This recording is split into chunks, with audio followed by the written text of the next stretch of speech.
کہ جو بھی جسمانی شخصیت امامت میں ہو آپ کو اسی نور کے قریب جانا ہے۔ یہی وجہ ہے کہ ہم چاہتے ہیں کہ آپ سمجھیں کہ یہ باطنی امور کتنے اہم ہیں، یعنی ظاہریت اور جسمانیت کے پیچھے ہمیں نہیں بھاگنا ہے بلکہ ہمیں باطنیت کو مضبوط کرنا ہے۔ تو یہ باطنی امور ہمارے لیے بہت اہمیت رکھتے ہیں۔ اگر یہ باطنی امور کو ہم نے مضبوط رکھا تو اس سے کیا فائدہ ہوگا؟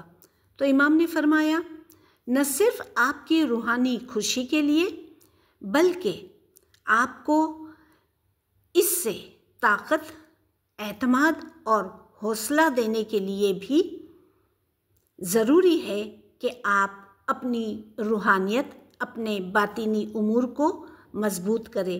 امام نے فرمایا اس کے ذریعے آپ روزمرہ زندگی کے مسائل کا سامنا بھی کر سکتے ہو۔ اب اگر اس فرمان پر ہم غور کریں تو یقیناً ہمارا بھی جی چاہے گا کہ ہم روحانیت میں خود کو مضبوط بنائیں۔ پیر فرماتے ہیں کہ پہلو ایمان اویچل مانگیے باوا، مانگیے صاحب نو دیدار۔ پیر فرماتے ہیں کہ پہلے آپ لازوال ہمیشہ قائم رہنے والا ایمان طلب کیجئے، ایور لاسٹنگ فیتھ کی چاہت کرے اور پھر دیدار کی امید کرے۔ تو ہم بھی آج سچے دل سے دعا کریں کہ ہمارا ایمان آخری دم تک سلامت رہے، عبادت بندگی کے ذریعے ہم نور کے قریب سے قریب تر ہونے کی کوشش کر سکیں اور یہ روحانی طاقت ہمارے اندر ایمان کی تازگی پیدا کرے۔ آمین یا علی مدد۔